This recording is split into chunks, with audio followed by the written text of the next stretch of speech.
State BJP President Rajiv Bhattacharya watched the Prime Minister's 108 Mann Ki Baat program while sitting with the party functionaries at 14 Badarghat Assembly constituency area.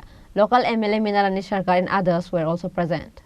After watching the Prime Minister's Mann Ki Baat program, State BJP President Rajiv Bhattacharya said arrangement has been made to watch the Prime Minister's Mann Ki Baat program at every BJP booth area. On this day, the Prime Minister highlighted the issue of exercise.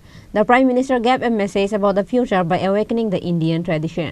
আজকে আমাদের প্রায় 2023-এর শেষ প্রান্তে আমরা পৌঁছে গেছি আর এই শেষ প্রান্তে এসে আমাদের দেশের যশস্বী প্রধানমন্ত্রী নরেন্দ্র মোদীজির মন কি বাত অনুষ্ঠান আমরা সমস্ত ভারতবাসীরা অনুধাবন করেছি। ত্রিপুরা রাজ্যেও সমস্ত বুথে বুথে এই কার্যক্রম এই কর্মসূচি স্থাপিত পালন করা হচ্ছে, মন কি বাত অনুষ্ঠান শ্রবণ করা হচ্ছে। তো আমিও আজকে 14 বাদারঘাটের 46 নম্বর ওয়ার্ডের 14 নম্বর বুথে আমি এসেছি।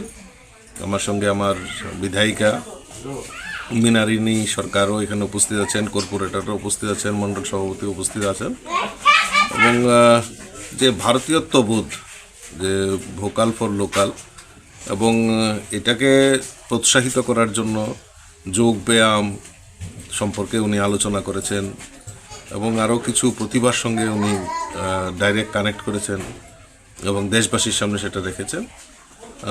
তো এই সব মিলিয়েই যে প্রধানমন্ত্রীর যে মন কি বাত অনুষ্ঠান সেটা আমাদের পরম্পরা, ভারতীয় পরম্পরাকে জাগরণ করে আগামী দিন চলার পথ নির্দেশ উনি দিয়েছেন, সেটাই আমাদের কাছে সবচেয়ে বড় প্রাপ্তি।